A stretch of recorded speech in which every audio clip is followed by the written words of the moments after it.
Hi, everyone, and happy Wednesday. Welcome to Live Weather Impact right here on WCNC Charlotte. Bit of a slow week when it comes to the weather, but there's a lot coming and there's a lot to talk about in terms of things that we kind of are talking about broadly, right? Like hurricane season, like the approaching El Nino, and like the drought that we've been dealing with over the last few months. So the first thing I want to start with is talking about the drought termination. We get a new drought monitor tomorrow, which Tim and I are going to talk about later on in the show. But one of the biggest questions that I've been getting online is, are we out of a drought, and when do I expect water restrictions to be over? First things first, our drought is nowhere near being over, and water restrictions are determined really by like the local area, the municipality. And so we as the meteorologists have no say in that. But these are the latest numbers when it comes to getting out of a drought and getting back to normal. We're still at about 13.5 for most of the Charlotte metro area. You can see the outer areas near Asheville up toward the mountains and then toward Greensboro about 11 to 12. And there is a more notable improvement in the upstate of South Carolina. I mentioned this a few months ago, actually. It feels like maybe a few weeks ago on the show. But, a drought is like debt. If I gave somebody you $1,000 and you were $1,000 in debt, I've now canceled out, right, your debt. But there's still something else to take into account, and that's your normal daily expenses. So if that is $250 and like you're still negative $250, you have to factor in not just the rain that we're lacking, but what we lack every single day. And so the drought can, accumulate really quickly, but it also doesn't go away really quickly by the same token. So when we got 5.87 inches in May, I think a lot of people thought that meant we were essentially 6 inches better than we were. But no, we were actually 2.5 because that was the difference in the months. I hope that makes sense. But again, this is where we are. This is how much rain we would need in a month to get out of drought conditions. Not going to see a lot of help when it comes to the rain over the next week. Probably our best bet, if any, is going to be with a shower and storm potential on Monday. Comes with a few areas of spotty rain, some clouds, and a very brief cool down. But again, not a ton of accumulation expected over the next week. Today at least was nice. I mean, it's nice to see a day like today in the month of June. We dropped to 53 this morning, which is only 2 degrees away from the record low. So just kind of shows you how rare it is to see low 50s in June. Sunny this afternoon, temperatures only peaking near 79. So pretty close to, if not a couple degrees below average. Now that has changed, now that has passed, we have high pressure building in. That keeps things calm and clear. An interesting little factoid here about high pressure that I feel like we oftentimes get questions about, or maybe is a little bit misunderstood, is that high pressure does mean a sinking motion of air, which normally keeps storms away, but it doesn't necessarily always mean cooler air. So the high pressure system right now is just to the north of us, so it's shifting in this northeasterly breeze. That's why we're a little bit cooler and drier today. But what happens eventually is, let me turn that off. So when the high starts to slide further south, oh, well, now I lost my little icon. Yeah. All right, here we are. So once the high shifts further south, notice what happens. Our wind direction now changes more out of the south and southwest, and eventually, can turn more westerly depending on where exactly it moves. The reason why this is important is because that wind direction determines whether or not it's a cooler and drier air mass or a warmer air mass. And so this weekend, we will be tracking a warmer air mass because we go from cooler like we are now to more of a southwesterly, westerly wind. That puts us, yes, still dry, but closer to 90 degrees. So tonight, last pleasant night, I think we'll see for quite a little bit of time. Mid-50s in Charlotte, upper 40s up in the mountains, a little bit higher than where we were this morning. And then tomorrow afternoon, pretty close to normal again as we're kind of on that warming trend. Upper 80s by Friday, near 90 degrees both Saturday and Sunday of this weekend. A lot more to talk about. Next chance for rain, the droughts, hurricane season, lots of significant things. We'll be back in just about 2 minutes with the Chief Meteorologist Tim Buckley from WFMY, so don't go anywhere. Weather Impact Live with Brad Panovich is sponsored by Moisture Lock. Crawl space, basement, and foundation repair experts serving the Carolinas since 1988. Tired of all this rain? Does your yard look like a swamp after it rains? Hi, I'm Greg Doggett with Moisture Lock, Charlotte's premier waterproofing and foundation repair company. The longer water sits, the softer soil will become. This can cause foundation issues. If you're having drainage issues, contact Moisture Lock. We'll get the water away from your home and out of your yard. Moisture Lock, stabilize, enhance, protect.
Hi, everybody, and welcome back to Live Weather Impact. So one of the first things that we're going to do today's show is look at a weather IQ. And I think Majestic did a fantastic job with this one. It talks about hurricane names and why they're named. Now, you might have heard, of course, before us talk about, retired names when a storm is destructive, but there's actually a lot more that goes into how the hurricanes are named. So watch this story. This is the first weather IQ that we are doing of the 2026 Atlantic hurricane season. So a great way to kick things off. We're going to go to this story and we'll be right back on the other side.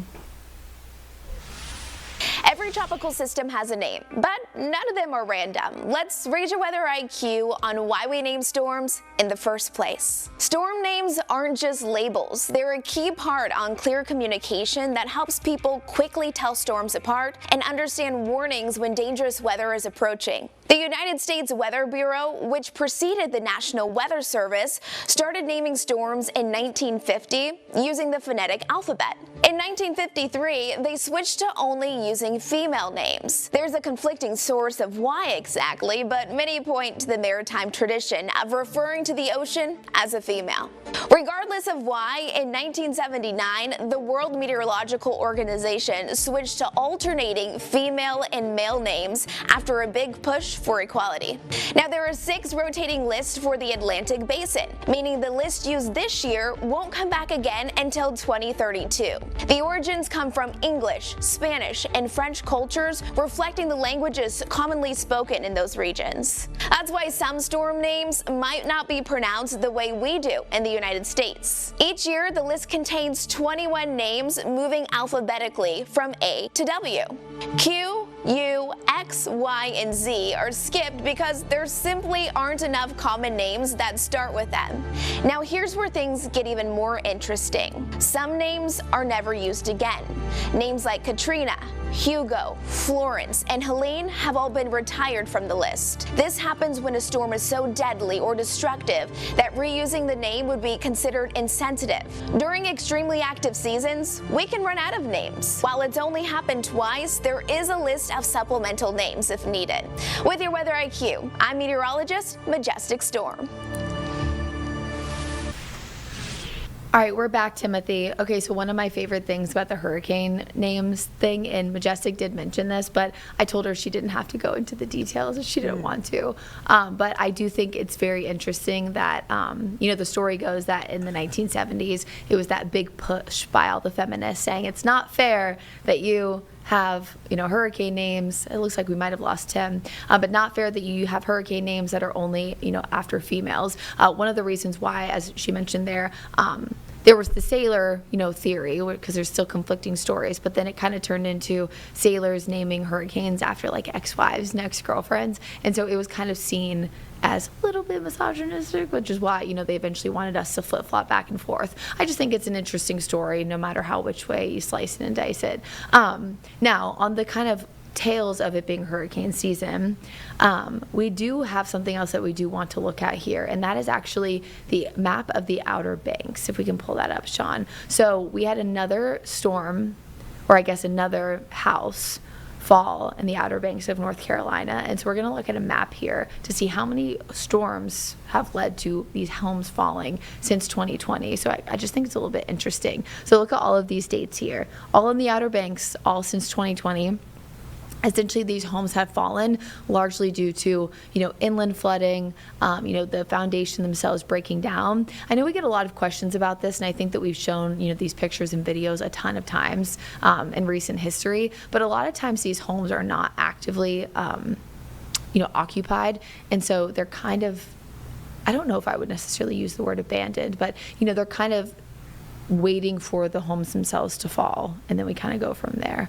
Sean, I don't know if we can go back to that map here so people can see. But it all really has to do with rain and storms, and flooding in these areas that eventually cause those homes to fall into the ocean. So sad once again to see, but I think a trend that we'll probably continue to see as the ocean continues to warm. I know this is getting into kind of semantics a little bit, but when it comes to sea level rise, one of the reasons why it's getting worse has nothing to do, with a bigger storm necessarily. It has to do with just like simple physics. So when water is warmer, it expands, and so it just generally takes up more space. And so it's one of the reasons why we've kind of seen more worsening inland coastal flooding, even when it has nothing to do with a hurricane, because actually there's a big low pressure system. Sean, I don't know if we can go back to my graphics for a second, but essentially there's a big low pressure system that's associated with the cold front that we were tracking that brought us rain on Monday. Was that Monday? Yeah, the days get away from me, you guys. So that brought us the rain Monday and Tuesday. And so it's actually this big low that is essentially causing that localized flooding that was allowing for that home to fall. So again, just a little bit interesting there as we look at that. Alrighty, Rue. Let's see. We lost Tim, so let's get back on track, should we, friends? I think the next thing that is most timely that we should talk about is the drought. So I'm going to pull up the drought monitor from the last 60 days. So this was back on April 4th. Okay, back on April 4th, so 60 days ago. We know that the drought has been developing since the end of 2025, but 60 days ago, we were starting to see an extreme drought creep into the Charlotte area, and this was actually a big talker here because it was the first time that we had been under extreme drought conditions since the historic drought of 2007 to 2008. Well, within just about 30 days after that, we saw extreme drought develop almost across the entirety of our 22 local counties, and then we saw the first exceptional drought, which is the highest level since the same time period, 2007 to 2008. I know that this seems a little bit, semantics, but it might not seem impressive to be like, oh, worst drought since 2007 to 2008, and then say it again about extreme and exceptional. But what I want people to think at home is that that's essentially your highest level and your second highest level of drought, and they both haven't happened in almost 20 years because that drought in 07 to 08 was so substantial. So it just kind of goes to show you that, well, I guess 2026 is going to be a record year because, we, of course, had the worst snowstorm in 22 years. So 2004 was that one. But essentially, again, it just shows you kind of the expansiveness nature of this. Okay, so this was a month ago. I'm going to go back into time. I'm trying to do this slowly so I don't mess this up because it actually updates week to week. So right after that, we saw a little bit of rain. That was when we had that 2-inch period. And then things got a little bit worse up in the mountains. See, I went too far. But then last week, things got a lot better. We essentially dropped completely out of an exceptional drought in those mountain communities and then down to just severe, which is that middle tier across the Charlotte metro. So this is great. We love it. We love to see drought improvement, but this is where I think the confusion again starts to set in. I showed this graphic at the beginning of the show, so I'm going to show it again.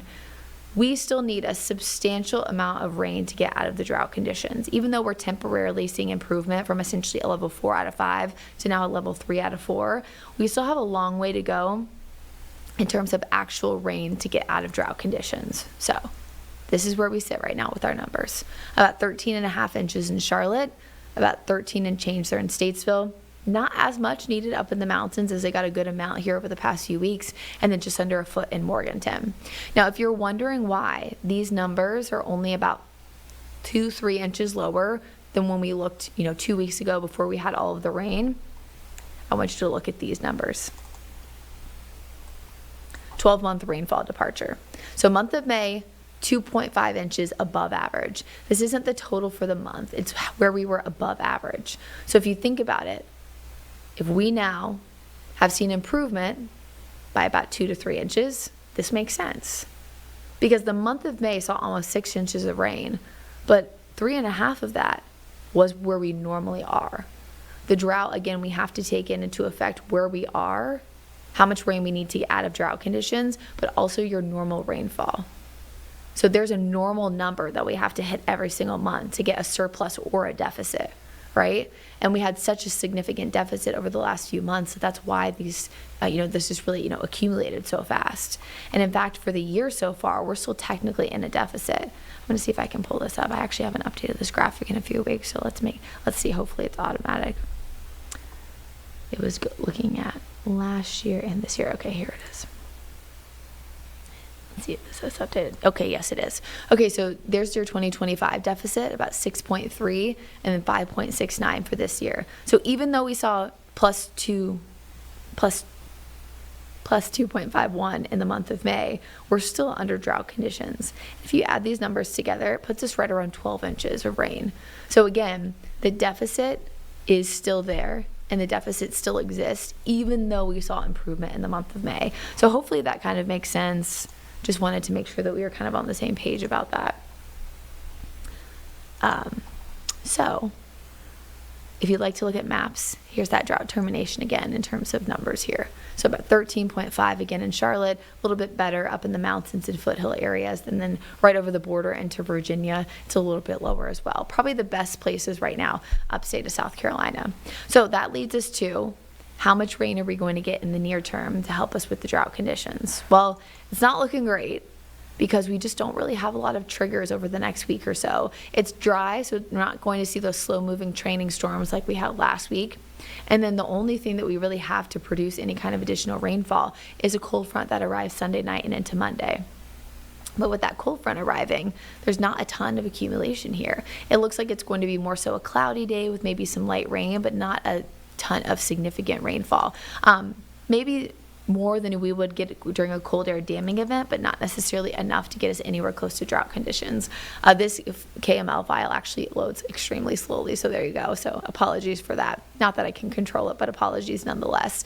So again, even with a chance for rain coming up on Sunday night and into Monday, this is like 0.25, maybe a quarter of an inch at a best across the Charlotte metro, across the Piedmont, and then you can see closer to maybe 3/4 of an inch up in the mountains. And again, this is over a 7-day period. So even if we got 0.75, that would still be right around what we would need every single week to stay average. So I would expect that the drought monitor that comes out tomorrow to improve temporarily, but probably again over the next few weeks shift backwards unless we were to see another similar pattern to what we had last weekend, or even during largely the month of May. Now, one other interesting thing that I saw on social media that I just want to at least acknowledge, because I don't want folks to be maybe seeing this and getting a little too excited, but I saw something popping up on Twitter, Facebook, I don't really go on TikTok, but I'm sure it was there as well, about a geomagnetic storm. So there is a geomagnetic storm watch that was issued for Thursday and Friday. This is a G3. So if you remember in recent history, there have been opportunities to see the northern lights here in Charlotte. Those have all happened with a strong G4 or a low end G5. So this is not expected to see the northern lights here in the Carolinas. It is still exciting. And these coronal mass ejections are actually really, really hard to forecast. That's why the Space Weather Center does a fantastic job. Space weather forecasting is much different than regular weather forecasting, but regardless, they do a fantastic job. G3 is essentially smack dab in the middle, so no, I wouldn't anticipate us to be able to see anything here in the Carolinas. But if you have friends or family members who live maybe a little bit further north, could be something that you're asking them over the next few days to maybe send you some cool pictures and videos. Here's what that forecast looks like. G3 again is strong. Sometimes you can see in those areas closest to the pole, the North Pole, GPS issues. Sometimes you can get those mid-latitude auroras, again, not here necessarily in the Carolinas, but maybe a little bit further north. And then sometimes voltage corrections, but again, this is, I wouldn't say it's weak, but it's pretty, whatever one tiny step is above standard, in the grand scheme of things is probably where I would put that. So again, that's just something that I saw people talking about on social media, things of that nature. I don't know, Sean, if you can pull up the Space Weather Forecast Center. I'd sent that link to you on Teams, just so we can kind of take a closer look here. So we can see that. Yep. So if you go to the home page, you'll have more information on this. Yep, there you go. So again, it kind of breaks down what they've been watching over the last few days. So you can see solar wind displays. They've been watching, that CME develop, and then essentially day by day, we've kind of started to see a stronger geomagnetic storm potential. And so with this, because the Space Weather Forecast Center, is always on top of this, if you track this site, or you, of course, watch our show, we'll be talking about it as well, you'll kind of be able to see those changes day to day. Sometimes it can be very, very short term where things get a lot worse, or very short term that things get a lot better, but nonetheless, we of course will see that. All right, not that much time left, so I do want to talk about one little teeny tiny thing before we go, and that is about the sunset. So, summer solstice in Charlotte, well, I guess anywhere, happens June 20th and June 21st. It is essentially the day where we see the most daylight, hours, minutes, and seconds. That will also put our sunset at 8:41.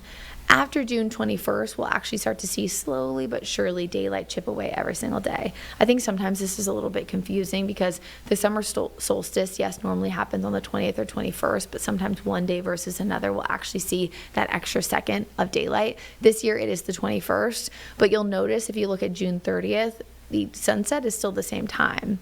That doesn't mean that we have the same amount of daylight. What normally happens is you start to see a later sunrise. And that can sometimes happen first. Really depends on exactly where you live across the country. But June 21st, we're just about 18 days away from seeing the most daylight you'll see for the entirety of the year. After that, between June 21st and I guess really not necessarily to when we fall back, because when we fall back it just changes the sunrise sunset times, but essentially from the summer solstice to the winter solstice we start to lose daylight every single day. Now in the Carolinas specifically, and really a lot of the South, we see our hottest and most humid times of year actually during the months of July, sometimes even into August. So it doesn't always correlate with our most daylight hitting at our hottest time of the year. So with that being said, I think that when you get these rare June days like today where we have drier air, where we have less humidity, it can be really nice to kind of take advantage of that and get outside. So sunsets continuously get later over the next 18 days, and then we will start to see those slowly chip away as we look ahead. Sean, I'm not sure how much time we have left, but I do want to at least leave once again with our next, or our 7-day forecast, so folks can see again that next chance for rain. So there we are. Here's your forecast from Jerry Hunt Supercenter. If you missed this during our regular forecast time period, 56 is the low tonight. It will be comfortable once again. Not quite as cool as we were this morning. Temperatures in the afternoon reaching the mid 80s, so pretty close to average in the afternoon, but still much cooler in the morning. Friday, we start to trend a little bit warmer. Again, this is that same high pressure center that starts to shift where it is. That will start to warm us up because of that southwesterly wind. We're hotter Saturday and Sunday, 2 days where we could potentially hit near 90 degrees. Yes, above average, but not nearly close to the record. It will be more humid than it is right now, but it won't be as humid as we were just 2 weeks ago. That was terrible. Rain chances start to increase Sunday night and into Monday. That right now is your best chance for rain over the next 7 days. Long term, we do look to be above average in general. We're kind of trending to that direction in general. And so just know that we're not going to see a lot of the cool air that we had today. So just go ahead and enjoy it if you can. Again, this weekend will be dry, but it will still be hotter and more humid. A little chance of rain on Monday. And then this time in 24 hours, Brad and Tim will be bringing you the update on the drought monitor, and we'll talk more about that looking ahead. I hope everybody enjoys the rest